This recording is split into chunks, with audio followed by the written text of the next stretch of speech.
Good morning. So I've just dropped my kid off at school. I'm still in the rental car. I gotta go fill it up with gas and then I've got to go return it. But I've really been enjoying driving this.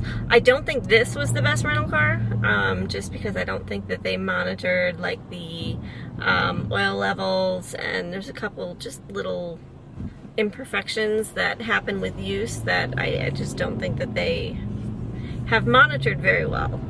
But it's been a lot of fun to drive and I've really enjoyed it.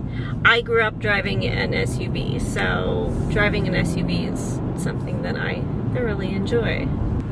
Okay, so now I've filled up with gas. It was a very easy process. The door is spring-loaded. It's a Hyundai Tucson, and it's just great. It's just absolutely great. Now I do need to look at buying a new vehicle in the near future. I've been driving a 2001 Mustang, which I freaking love that car, but we got a bunch of like repairs to do with it suddenly, and I was quoted $2,000 in repairs. So we're gonna get a second opinion on it, and if that second opinion comes back with a similar result, we're gonna get rid of it.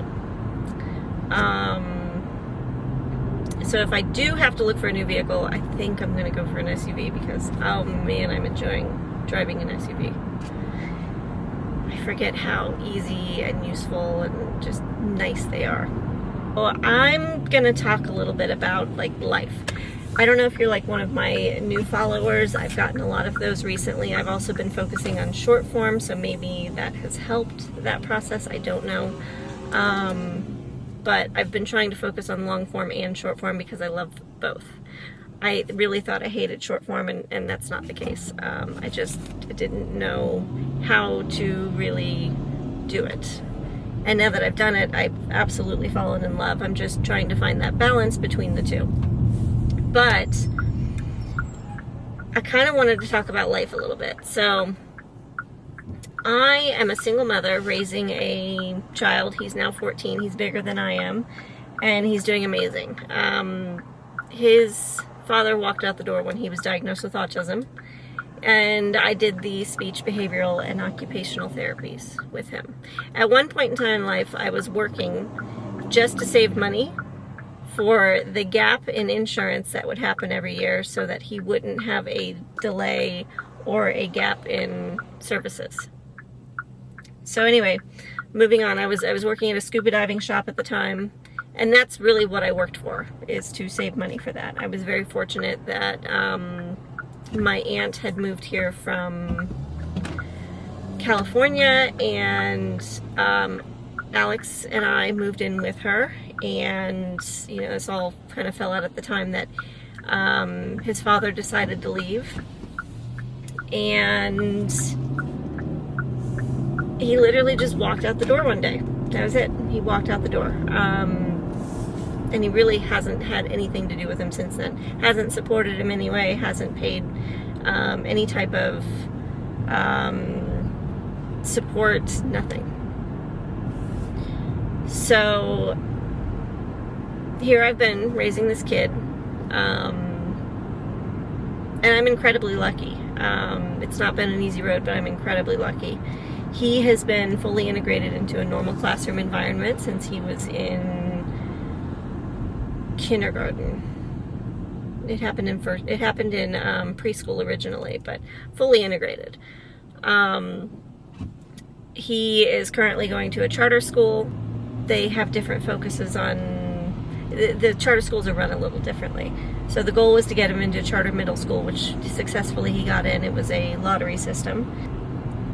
He got into the charter high school through a lottery system, and he's doing incredible. He's got A's and B's. Charter schools focus on different things. His charter school focuses on the performative arts. And about a year ago, because we've been talking to him about, you know, what do you want to do when you grow up? What are you interested in? He decided that he wanted to build video games. I have no problem with that. I think that's a wonderful thing. You know, what a cool thing to spend your life doing.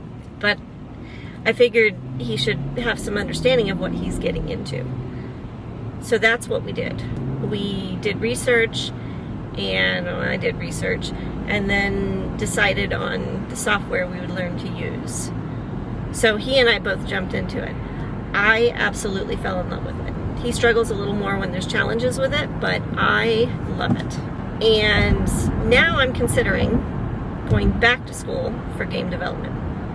I've already gone to school for programming. I haven't been able to make a career out of it in my area. And my area doesn't have a lot of jobs. I'm at one of the few really good paying jobs in my area. I went back to school when I worked with Disney because I was working at the scuba diving shop when he was younger. And then I left the scuba diving shop and I went to work for Disney. I freaking loved working for Disney. Best experience ever. I regret leaving. I wish that I had stayed. But Disney allowed me the opportunity to go back to school, and I studied graphic and interactive design. I wish I had chosen a different career path with that, or educational path with that, but I didn't. I did learn a lot of great things though. So then I went back to school and I studied software engineering. Still haven't been able to find a job in it because I can't get any practical experience with any of it. I also don't feel like the school that I went through provided enough of an opportunity to really get a grasp on it. So I've learned more on independent study than I have through the school itself. So anyway, I'm looking at opportunities to go back to school. The one that keeps coming up in my area, and probably because they have such a great marketing campaign, is the Full Sail University for game development. I don't like that it's a for-profit school. I don't like the cost of it. I don't know. I'm considering it. They do start new classes every month. I need to apply for FAFSA again, which is the financial aid. I would probably have to take out a loan, but I'm seriously considering it. Ultimately, my goal is to work for myself. And I'm currently building video games with my kid, with my aunt, in hopes of creating a business out of it. But on the side of that, I still do videos, I still do YouTube. I have done YouTube for years. No regrets there because I absolutely love it. I have recently gotten into short form content as well, but I have a fine balance between doing the things I love and letting it interfere with my life. I don't let it interfere with my day-to-day life. I ask my kid every time that I pull out a camera, hey, are you okay if I vlog? And if he says no, I don't do it. Just no ifs and ors or buts about it. I want him comfortable with it, but he does enjoy it. He likes being able to look back at the videos. But if he says no, then I don't do it. About a year ago, I challenged myself. I wanted to do 52 videos this year. I have exceeded that number, and I'm thrilled. I have been working on building my TikTok as well, because I know you can make money over there. But now they're talking about a TikTok ban. I'm still going to work towards that goal, because who knows, you know, it may get saved, it may not. But a lot of that short form content is something that I can utilize elsewhere. But my ultimate goal is to work for myself and to create something that, as Alex gets into adulthood, he can move into. If you've watched my channel for a while, you're aware I'm also interested in getting my pilot's license. I would love, if I won the lottery today, I would quit my job, I would go to flight school, and then I would also pursue game development and all of those other aspects that I'm interested in, making videos, all of that. I believe that it can all be done. I just, right now I spend so much time at work. I think that's why I struggle with it so much. But I have a lot of aspirations in life, and all of them are geared towards my kid being successful in terms of enjoying what he does for life and not knowing the struggles that I've experienced. I was raised by a single father. I grew up working in motels. I have been working full-time since I was about 13. I was 13. I used to do overnight audit and rent rooms and then clean rooms in the morning, and then, you know, that was life. That was 7 days a week. So I grew up around hotels. I'm very familiar with that industry, which is probably why when I went to work for Disney and I worked in hotels, it was like, yeah, this is home. This makes sense to me. I understand this. Why are you going so slow? That's why. So anyway, that's my backstory. That's my story. That's what's going on. I am grateful for all of the opportunities I've had in life and the amazing people that I have met and I know, and I just want to do well. And I work very hard to do well. And I always feel like a failure. And I'm not, but I do. I always feel like a failure. There's just something about everything that I pursue, I feel like I'm a failure in it. And it's not the case. That really hasn't been the case if I look at it. But that's how I oftentimes feel. I'm truly grateful for every opportunity that I've had in life. I love where I live, but I would love to travel. I love getting out of this little town and seeing new things. I would love to just pack up a car and just travel. That's what I would love to do too. I don't know.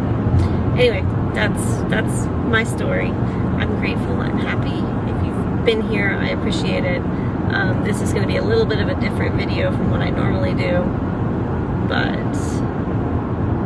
I felt like there was enough new people on this channel and that may not be aware of, you know, kind of my whole story of it. So I figured it was worth sharing. So anyway, I'm going to let you go so I can go return this car. It's so cool. I love it.